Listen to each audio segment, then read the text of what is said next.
ഇന്നത്തെ വീഡിയോയിലേക്ക് എല്ലാവർക്കും സ്വാഗതം. അപ്പോൾ ഇന്നത്തെ വിശേഷം എന്ന് പറയുന്നത് നമ്മുടെ പാൽ വില കൂട്ടിയതും അതിനെക്കുറിച്ചൊക്കെ ഒന്ന് പറയാമെന്ന് വിചാരിച്ചു. അപ്പോൾ പാൽ വില കൂട്ടിയിട്ടുണ്ട്. പാൽ വില കൂട്ടിയപ്പോൾ പാൽ മേടിക്കുന്ന ആൾക്കാർക്ക് വലിയ ബുദ്ധിമുട്ടൊക്കെയാണ് പറയുന്നത്. 4 രൂപ ഒരുമിച്ച് കൂട്ടി, ഒറ്റയടിക്ക് കൂട്ടിയത് ഭയങ്കര മോശമായി. ചായക്ക് വില കൂടും, നെയ്യിനും തൈരിനും ഒക്കെ വില കൂടും. പാലുമായി അനുബന്ധമായിട്ടുള്ള എല്ലാ സാധനങ്ങൾക്കും വില കൂടും എന്നുള്ളതൊക്കെ ശരി തന്നെ. പക്ഷേ ക്ഷീരകർഷകരുടെ ഭാഗത്ത് നിന്ന് നോക്കുമ്പോൾ 4 വർഷത്തിനുള്ളിലാണ് 4 രൂപ കൂടിയേക്കണത്. അത് വലിയൊരു വർധനയായിട്ടൊന്നും നമുക്ക് തോന്നുന്നില്ല.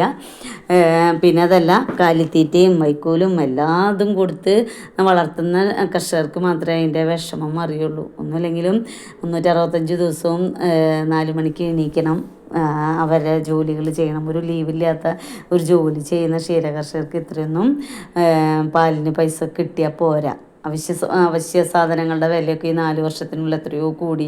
വെളിച്ചെണ്ണയുടെ ആയാലും അരിയുടെ ആയാലും ഒക്കെ വില കൂടി. പക്ഷെ പാലിൻ്റെ വില കൂട്ടുമ്പോൾ മാത്രം എല്ലാവർക്കും എന്തോ ഒരു വിഷമമാണ്. കാരണം പാൽ അത്രയും ആവശ്യമാണ് കുട്ടികൾക്ക് കുടിക്കാനും എല്ലാത്തിനും ആവശ്യമുള്ള ഘടകം തന്നെ. പക്ഷേ അത് ഉണ്ടാക്കാനായിട്ട് കർഷകർ അനുഭവിക്കുന്ന വിഷമങ്ങൾ, അല്ലെങ്കിൽ അവരുടെ ഭാഗത്ത് നിന്ന് ചിന്തിക്കുമ്പോൾ അതിലും 3 രൂപ 35 പൈസയാണ് കർഷകർക്ക് കിട്ടണുള്ളൂ.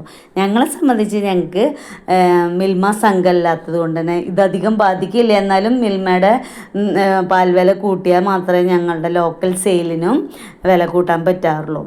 ഞങ്ങളുടെ സംഘത്തിൽ അളക്കുന്ന പാലുകൾ മുഴുവൻ ലോക്കലായിട്ട് വിറ്റ് പോവുകയാണ്. ഓട്ടോറിക്ഷകളിൽ കൊണ്ടുപോയി ഓരോ വീടുകളിലും കൊടുക്കുന്ന രീതി ആയതുകൊണ്ട് തന്നെ ഞങ്ങൾക്ക് 50 രൂപ പാലിന് ലിറ്ററിന് കിട്ടും, 2 രൂപ ബോണസായിട്ട് ഓണത്തിന് കിട്ടും. അതുകൊണ്ട് തന്നെ അത് പിടിച്ച് നിൽക്കാൻ ഞങ്ങളെപ്പോലുള്ള നെടുപുഴ ക്ഷീരസംഘത്തിൽ പാലളക്കുന്ന ഞങ്ങളെപ്പോലുള്ള കർഷകർക്ക് പിടിച്ച് നിൽക്കാൻ പറ്റുന്നത് തന്നെ അതുകൊണ്ട് മാത്രമാണ്. അതും ലാഭകരമായിട്ടൊന്നല്ല, എന്നാലും നമുക്കത് നിലനിർത്തി കൊണ്ടുപോകാൻ പറ്റണത് അതുകൊണ്ടാണ്. അപ്പോൾ മിൽമ പാൽ വില കൂട്ടിയത് പ്രമാണിച്ച് നമുക്ക് 53 രൂപ പാലിനും 2 രൂപ ബോണസായിട്ടും കിട്ടാൻ തുടങ്ങുന്നുണ്ട്. പക്ഷേ ജൂൺ ജൂലൈ മാസങ്ങളിൽ പാലിൻ്റെ വില കൂട്ടിയാൽ തണുപ്പിൻ്റെ പ്രശ്നം കൊണ്ട് പാൽ വാങ്ങൽ കുറവാകും. പിന്നെ പെട്ടെന്ന് തന്നെ പാൽ വില നമ്മൾ കൂട്ടിക്കഴിഞ്ഞാൽ മേടിക്കണത് കുറയും. അപ്പോൾ അതുകൊണ്ട് തന്നെ 2 മാസം കഴിഞ്ഞിട്ടാണ് ഞങ്ങളുടെ സംഘം പാൽ വില കൂട്ടുള്ളൂ. ലോക്കൽ സെയിലായിട്ട് ഇവിടെ 66 രൂപയ്ക്കായിട്ടാണ് കൊടുക്കുന്നത്. ഇനി മിൽമേരെ വില കൂട്ടിയത് കൊണ്ട് തന്നെ ഞങ്ങളും പാൽ വില കൂട്ടും.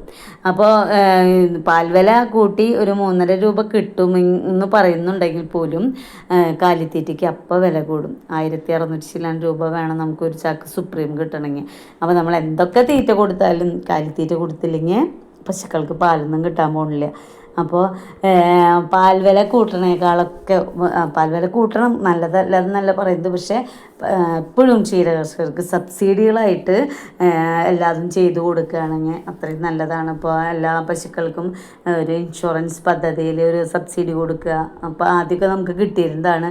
ഇപ്പോൾ കുറേ നാളുകളായിട്ട് അങ്ങനെ സബ്സിഡിയിൽ ഇൻഷുറൻസ് കിട്ടണില്ല. ഇപ്പോൾ ഞങ്ങളുടെ കൂടെ ഉള്ള ഒരു കർഷകൻ്റെ തന്നെ വീട്ടിൽ 2 പശു ചത്തുപോയി. പക്ഷെ അവർക്ക് 3000 രൂപ കൊടുക്കണം ഒരു വർഷത്തെ ഇൻഷുറൻസിന് വേണ്ടിയിട്ട്. അപ്പോൾ അതൊരു സബ്സിഡി കിട്ടുകയാണെങ്കിൽ നമുക്ക് എല്ലാ പശുക്കൾക്കും ചെയ്യാൻ പറ്റും ഇൻഷുറൻസ്.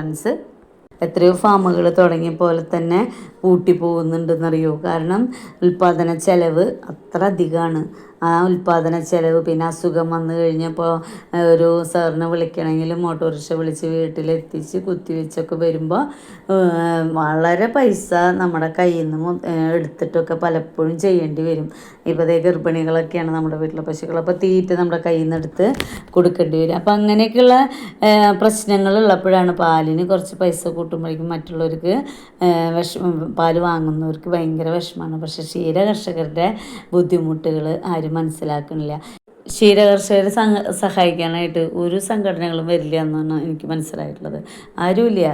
ഭരണ പ്രതിപക്ഷങ്ങളൊന്നും നമുക്ക് കൂടെ ഉണ്ടാവില്ല. അപ്പോൾ നമ്മൾ നമ്മുടെ പോരായ്മകളും നേട്ടങ്ങളൊക്കെ മനസ്സിലാക്കി എങ്ങനെ ലാഭകരമാക്കി കൊണ്ടുപോകാം എന്നുള്ളത് നമ്മൾ തന്നെ പഠിച്ച് അതിലെന്തൊക്കെ ചെയ്യാൻ പറ്റും. ഇപ്പോൾ നമ്മുടെ വീഡിയോ കണ്ടിട്ട് പലരും കമൻസ് പറയുന്നുണ്ട് സൈലേജ് കൊടുത്തു നോക്കാനായിട്ട്. പലർക്കും നല്ല അനുഭവമാണെന്ന് പറയുന്നുണ്ട്.